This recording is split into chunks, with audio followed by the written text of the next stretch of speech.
Mandarin Oriental Hotel Group is a company that's built around serving the guest as an individual. If we do not have clean and accurate data, nothing else works.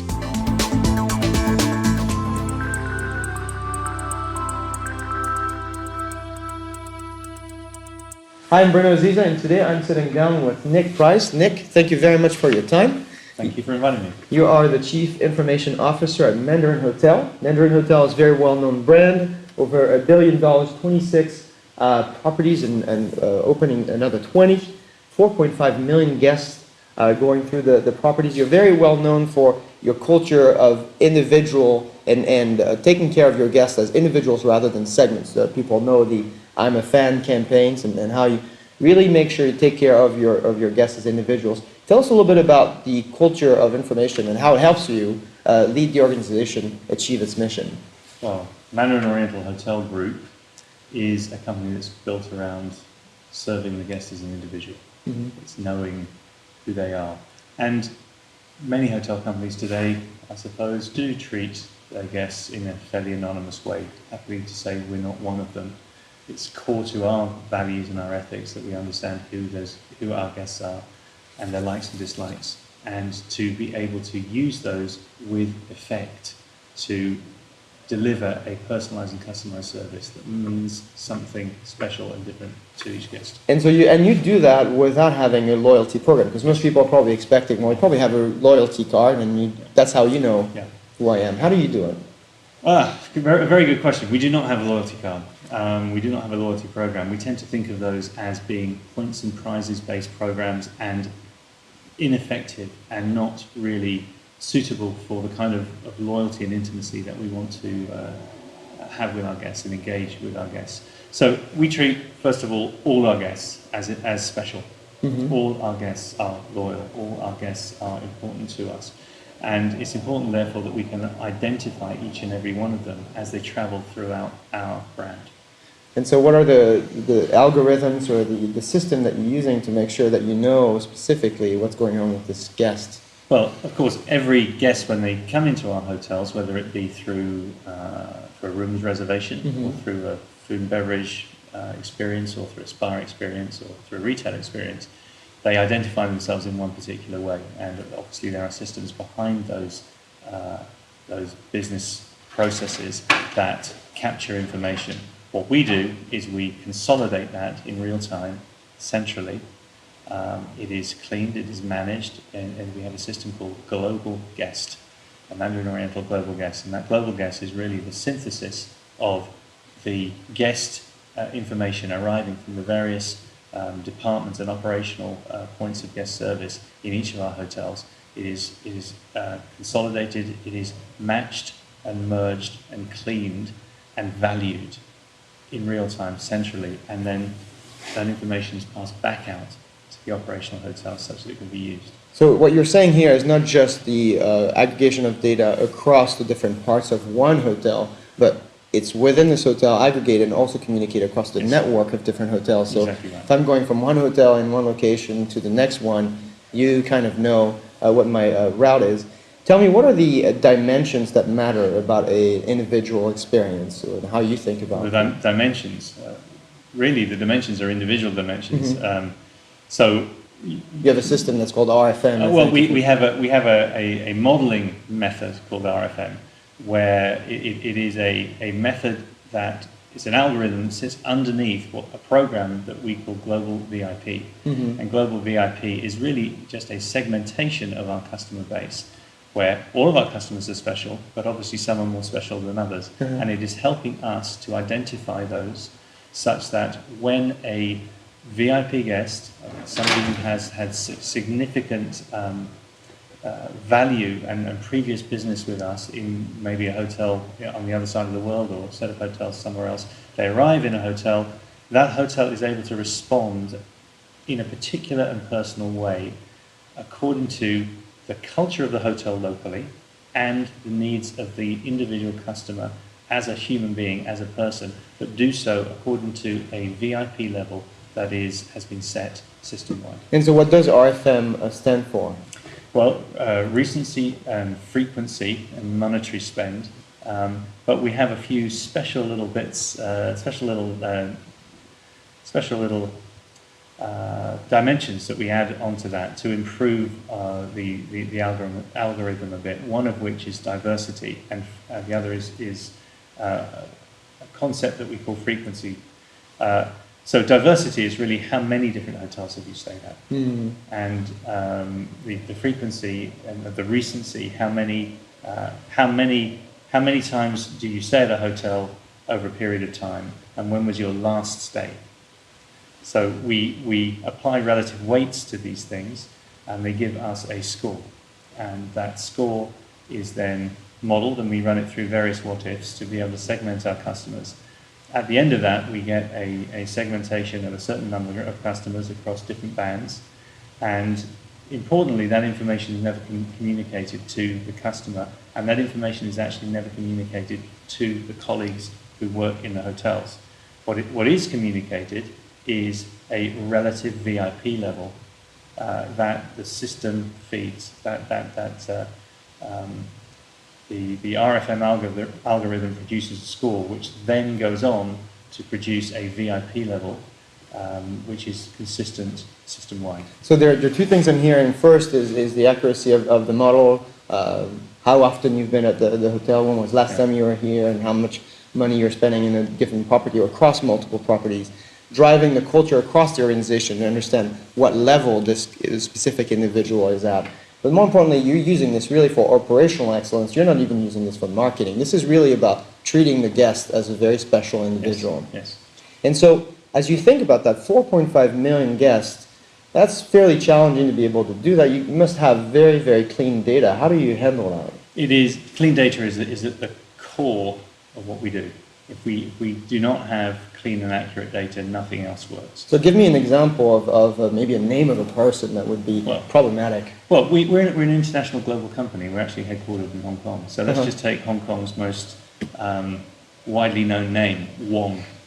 Right now, when we're talking in English, how would you spell Wong? Well, Wong is W-O-N-G to us, but actually, if you're from Shanghai, it's Huang, H-U-A-N-G, or if you're from Singapore, it's probably Wang, W-A-N-G, or Weng, W-E-N-G. And this could be the same person. It will be the same person. And in fact, there are only two right ways of using the name Wong, and they're both Chinese characters. One is traditional Chinese, and the other is simplified Chinese.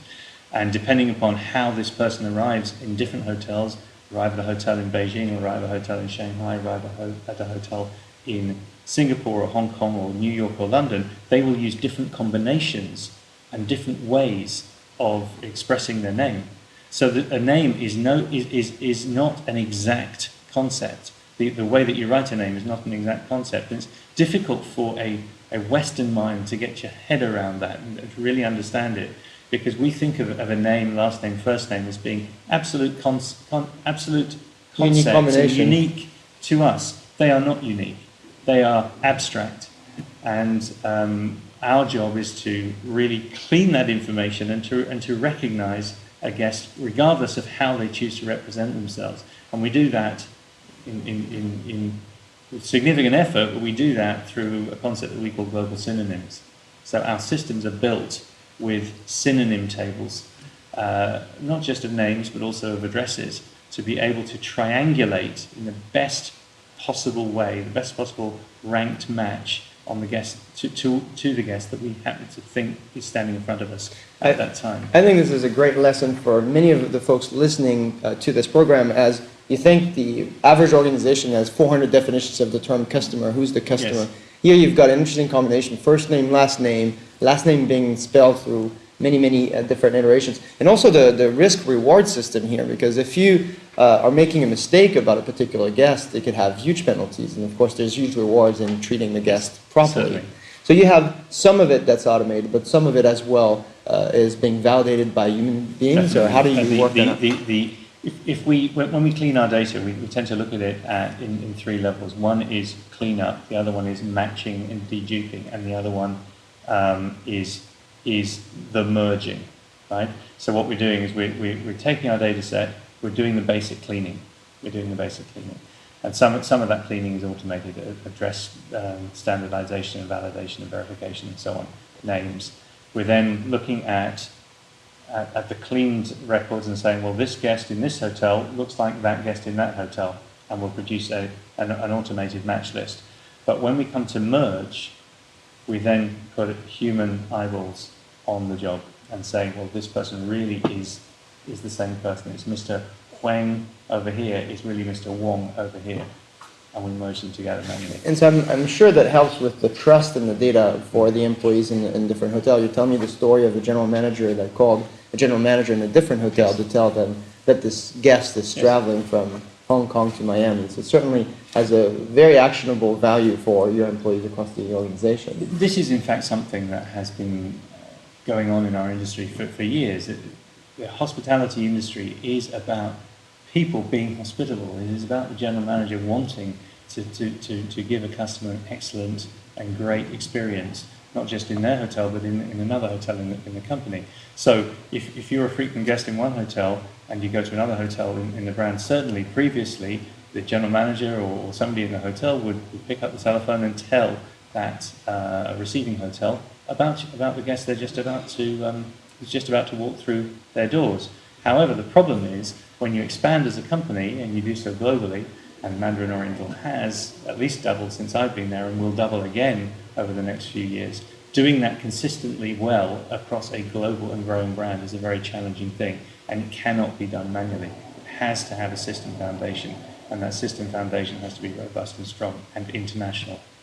That's great. Well, here's the value of analytics and modeling your data and complementing that with the human validation. I think we've heard a couple of things here. This concept of loyalty, I think, is applicable not just to the hospitality, but retail. I think many of you are in the customer service business. And so I think that this idea of loyalty, understanding the uniqueness of the customer is very important. And also using this information from an operational standpoint, not just from a marketing standpoint, is a big concept. Well, let's just talk tangibly about what this information actually is and how it might be put into effect. So we've talked about segmentation, and clearly an example of that would be you as a valued customer, you visited 2 or 3 hotels in our brand, and we determined that you're a VIP of a certain level. When you arrive in a hotel, there will be certain contextual benefits, certain things that are appropriate for you as a certain guest of a certain importance to us, but they will be contextual to that hotel. So it's not going to be the same amenity, it's not going to be the same fruit bowl or the same champagne that you get in other hotels or the last hotel you were in. It's going to be something very specific and something purposefully chosen by the hotel, because a hotel in New York is very different from a hotel in Beijing, right? Yeah. And you, when you're in that hotel in New York, you're going to want something from that city. But our personalization goes further than that. We capture information really in 3 ways about individual guests. Firstly, it's the information that they have told us about themselves and willingly done so. It's their likes and dislikes and clearly who they are and their address and where they've come from, their family and so on. But they've entrusted us with certain very personal information about themselves because they want to be served better when they're in our hotels. Secondly, it's a set of information that we've determined from their stays. It might be something that a housekeeper has had a conversation with them. I understand you never eat the green apples, but you only eat the red apples. Why is that? Well, I don't particularly like these green sour apples. Fine, we'll take a note of that and we'll remember it. And so your staff even elicits information. Yes, exactly. And then it's a stay history, the history from previous stays around the brand. That personal information that you have can be very, very specific. Certain things such as dietary preferences, for example. But it might be what television channels you like or what temperature you like your room. It might be that you want a high floor, a low floor, or this type of newspaper, and so on. It's a set of very personal things that matter to you. Our job is to be able to deliver those very particularly in context and hopefully in many ways automatically when you arrive at our hotel. So if you like your room at a particular temperature, hopefully when you go to another Mandarin Oriental hotel, you'll find it's at a particular temperature. And systems as they are today, many of them are integrated over IP networks. We can do that. So, for example, if you are a French national, you're used to dealing probably in Celsius. So Sure. if you go to a US hotel, why would you expect your temperature In Fahrenheit. to be in Fahrenheit? You'd expect it to be in Celsius. Well, why not make it in Celsius? Why not put the French television channels at the top of the list of TV channels, so that when you turn on your television, it goes to a French channel, and the next 10 TV channels are the French channels, because they're the ones that you'd expect that we would expect you to watch, and the channels that you have likely told us that you want to watch. These are great examples. Thank you very much, Nick. Oh, thank I'm you. a Thank you, fan Bruno. now. Hope so. Until next time, I'm Bruno Ziva.